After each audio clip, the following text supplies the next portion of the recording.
Our next guest is Mark Chesnut. He's an editor at America's First Freedom and has been writing some pretty interesting stuff about state gun laws.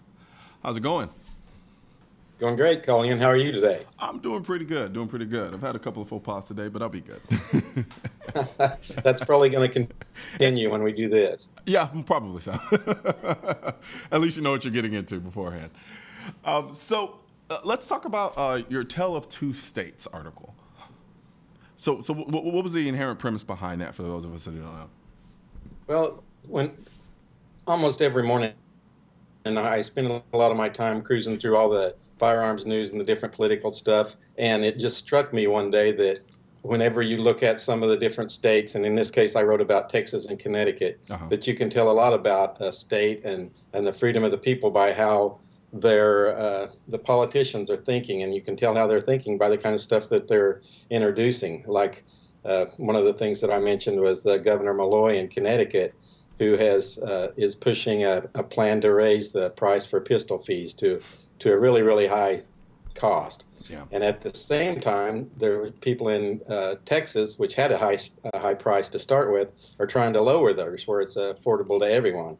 And you know, it's almost a different discussion about the whole inequity of treating people's constitutional rights based on how much money they might have or what their income is. But in this case, I didn't get into that much, but I was mainly talking about the fact that the two states are so vastly different. And you know, there's gun lovers and gun owners and shooters and people who carry firearms for self-defense and all sorts of different gun owners in both of those states. Yeah. And in Texas, where you guys are, I'm sure you feel a lot more free than some of those gun owners in Connecticut do. What's very interesting about those two perspectives is, you know, no one undervalues the importance of firearms. Even the people in some of the most anti-guns, even some of the most politicians in most anti-gun states, because they're very pro in terms of allowing people who they consider to be the elite class to have them. Right. They don't really have a problem with those. If you're okay, you're within this group, in this circle of people, you get them. We understand why you want them, because inherently the idea of firearm ownership is pretty universal. Right. You know, whereas in Texas, there's an I'm going to go so far as to say an inherent trust in the population of people there that is not exhibited in some of the more eastern, northern parts of our country. That's exactly right. Yeah, I don't really understand what the inherent catalyst is or why that is, so to speak, but it's definitely something that's incredibly noticeable. Yeah, and when you look at a lot of your real Northeast or your real liberal politicians, a lot of them are the exact same people who have a fit if you talk about having to have voter ID or have some kind of identification, because they're saying, you know, you're pricing people with low incomes right out of being able to practice a constitutional right, and then they'll turn around and make it cost $300 to buy a pistol permit. Yeah, and I'm going to get a lot of flack for saying this, but I think having an effective ability to protect yourself is more important than voting. I'm sorry. I just think that to be the case. And even though in my mind it makes perfect sense, somebody's going to find a way to twist that and then vilify me in some way. They're pretty good at doing that. We're used to that. We're used to that. Unfortunately, I am. And it's kind of sad because I would like that to not be the case. I love firearms. I would much rather be at the range shooting and enjoying them instead of having to fight with imbeciles online all day. But unfortunately, that's kind of where we are, because if we don't have the countering voices that we have, like with what you do, what I do, and what other people do, we're going to have a flock of people who don't know anything about guns and easily swayed in certain directions that's against their self-interest. Right. You know, when we started America's First Freedom magazine, it's been 17. I was just looking. We're starting the June 2017 issue, and when we kicked off that magazine, it was the June 2000 issue. So we've done 17 years of that now, wow. And we're starting into the 18th year. And everybody was not sure if even a political gun magazine, you know, would advertisers buy advertisement? Will anybody read that? And it's been really successful. And we've been able to get out a lot of information to a lot of people. And I think we've kind of even shaped the dialogue at times. And that's what we're trying to push for now that we've had for a couple of years now. But, you know, we have the America's First Freedom.org, where we can be more timely and we can get more information out, and not just to members. And we're trying to continue doing that. Yep, absolutely. And I think one of the beautiful aspects of what America First Freedom does is it empowers their readership. There's so much information about firearm ownership. There's so much information in this gun debate. So many facts and stats and figures are just thrown around all over the place. And for a lot of people, it's hard to take in. They don't know how to structure it. They don't know how to organize the thoughts, or just simply knowing what's going on. And I think America's First Freedom does a really good job of keeping the constituency informed about these issues, and then empowering them to go out and then to utilize that information to inform other people. So that's why I think it's freaking phenomenal. Yeah, thank you. Yeah. One of the interesting things, and this is probably the same for you, since we spend all our time digging into this stuff, we know a lot about the issues and a lot about what's going on throughout the country and in all the different states. And it sometimes surprises us that people know so little about it. So, that's why we put so much emphasis and try to at least share some of the things we've learned with people that they can use. I mean, you can look on any social media and all it is a battle over gun rights. If you have the same friends I do. So if the people on the right side, which is our side, have the information they need, it makes that a lot better. Absolutely, absolutely. Now, you also wrote recently about how the NRA isn't giving up on California. California is near and dear to me, largely because I see the potential in the state in terms of just largely, ironically enough, the people. It's just a beautiful state. There's so many great things about California, but then they're kind of in this conundrum of just anti-gun servitude. So what did you mean by that when you said the NRA isn't giving up on California?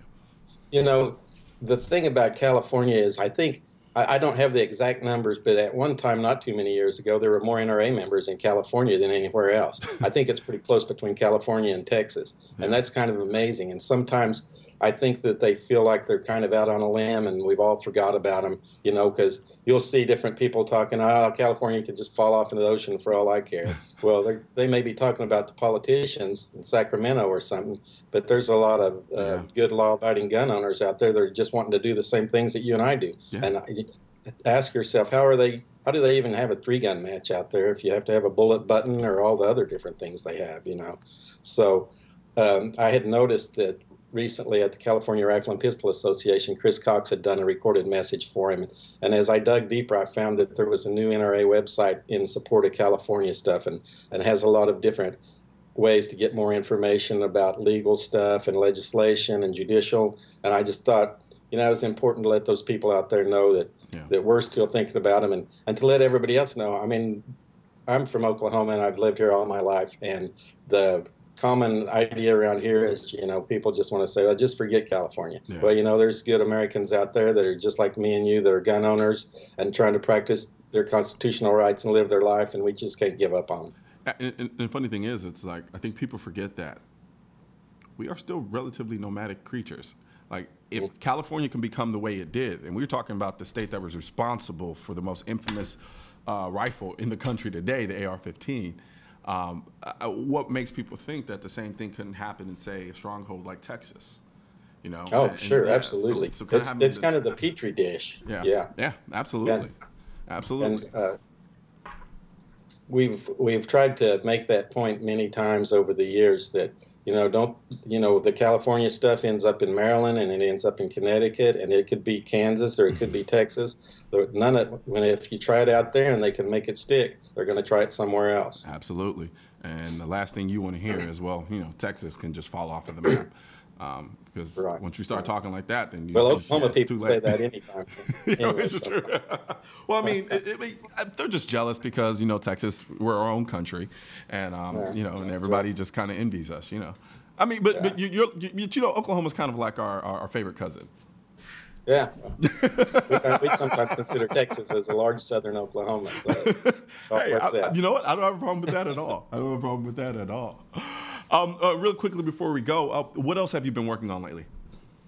Oh, I think, I'm trying to remember, I just wrote, the California deal was what I wrote yesterday, and one of the things that we hadn't had a chance to discuss about that yet is I think it's neat that the shall issue bill out there even got a hearing. Yeah. It didn't make it out of committee, but there's a huge movement throughout the country to liberalize, for lack of a better word, right to carry laws and to make it easier to carry a gun for self-defense. And even legislators in California, some of them have that in mind, even though they haven't been able to get it passed. Yeah. But 30 years ago when they passed the right to carry in Florida, they didn't do it the first time they tried it either. They came back and they kept pushing. They were tenacious and they didn't give up and they made it happen. And now 30 years later, we see what's happened. Yep, absolutely, absolutely. I keep telling people all the time, the fight on the state level is just as important as the fight on the federal level. Absolutely, and right now it seems like it's even more so. Maybe even more so because there's just a lot of things going on in a lot of states, and for every state you see passing a new permitless carry law, there was another one where they're trying to increase the taxes on guns and ammo or something like that. So it's fascinating to keep an eye on it, and sometimes some of them don't surprise you at all, and then some of them you say, I can't believe they're trying to do that. So. Yeah, absolutely, absolutely. Well, thank you very much, Mark. It was definitely a pleasure speaking with you today, and I thank you for joining us this evening. Enjoyed it. Thank you a lot. Will do. And you definitely have a good one. You too. Thanks for joining us today on Seeing Live. We're done for this week, but we'll be back Monday at 5 p.m. on NRA TV, and I hope you will too. I'm Colion, and I'm out.